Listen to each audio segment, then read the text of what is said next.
Hey, back again. We're going to do some more reviews. So, oh yeah, Wasted Potential 616. Okay. Marvel Zombies: The Return. 5 and 5.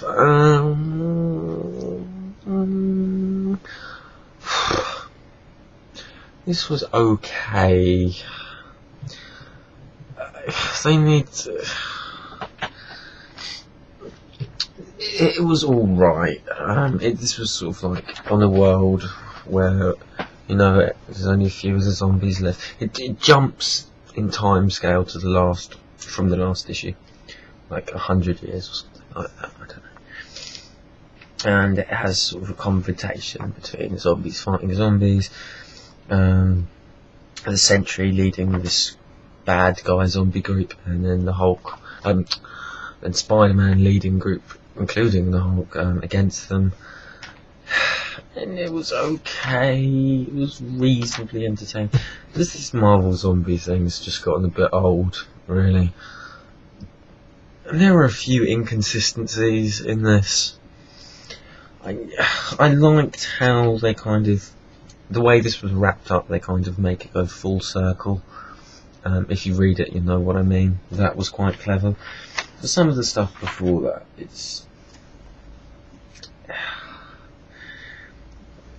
just wasn't. This wasn't that good. There you go. It just wasn't that good.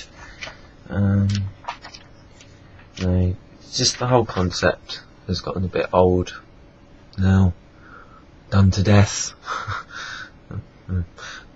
So yeah, I don't have a lot more to say on it. I could give more reasons, but I don't want to even give too much time to this, really. It was okay. I was mildly entertained, but yeah.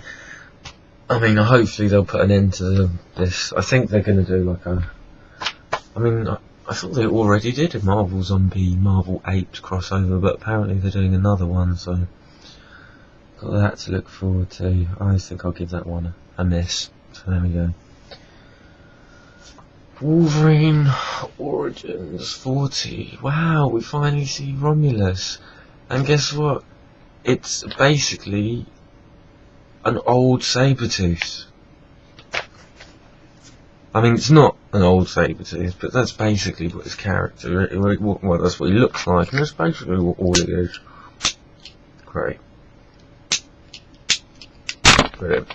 But, I mean, it's illustrated well, and it's written okay. Basically, this whole Wolverine Origins thing, it's kind of messed around with sort of Wolverine continuity a little bit, and basically this Romulus character had been manipulating him for hundreds of years. And I mean, the story is going to continue. This isn't the conclusion to it. It's the first time you see him and Wolverine and him have a battle. And, spoiler alert, I mean, there's a point where Wolverine can kill him, and he doesn't, and it doesn't really make any sense why he doesn't. It doesn't make any sense. So, because you're going to turn into me. No, he kills a fucker, do you know what I mean? I mean, they kind of say that, oh, well, once I'm gone, you and Dakin are going to be battling to be top of the food chain. But that's one of my problems with the overall thing, this whole kind of motivation behind it. It's like, well, there are actually much more powerful people in the Marvel Universe, so that whole concept doesn't really make sense.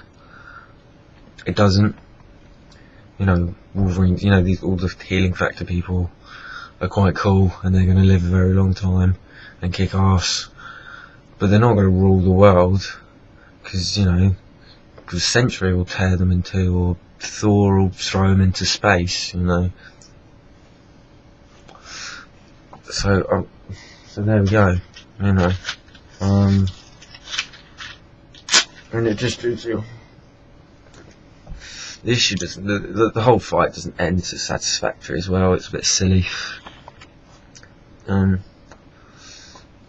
mean, basically Romulus ends up winning, even though Wolverine could have won, and but he leaves him because I think he wants Wolverine to become like him, that sort of thing, which is, you know, kind of cool, you know, almost like join the dark side, I suppose. I don't know. He ultimately wants him to have a confrontation between him and his son, where they'll, you know, I'm sure there'll be a fight between Daken and Romulus. You know, I mean, Daken's quite a cool character. Doesn't really feature in this, but is mentioned briefly. I mean, the thing is, if you're a big Wolverine fan, you'll get this anyway, because you kind of just, I mean, you want to keep up to date, but it's a quick read, and there's just not a lot to it. It's a fight, and it's all a bit samey, and because there's been such a build up to it, it's just a bit disappointing. So there we go. Alright, Xforce 19. This is very good. This is very good. I'm not sure how much time I have. I haven't really been paying attention. But this is great. This is really good stuff. One of the best written X-Men titles that there is. Carl and Yost. To fully appreciate this, though,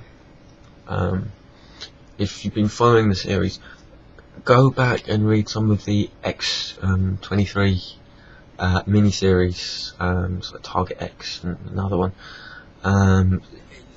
You'd be able to appreciate the story more, because it's a X23 centric story in this. But I mean, that's not even a criticism. I'm just saying, go read those so you can enjoy this more. But you can still enjoy this. This is great. This is really good stuff. Illustrated. Mate, the art is great in this. Mike Cho and Sonia Oback, I think is the colorist, or I'm not entirely sure. But this is just a great read. This series is just consistently good. Although this cover doesn't make a lot of sense, because Arcane didn't really feature in this much, if at all.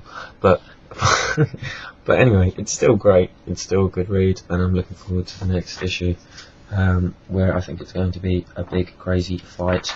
But this is a big build up to that, and it's just entertaining fun.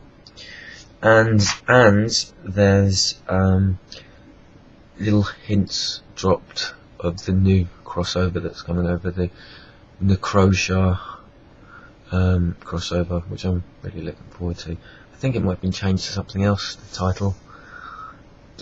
I know it is Necrosha at the moment. Anyway, top marks. I'll leave it at that, and I'll probably do a review, another one in about 5 minutes or something. Bye.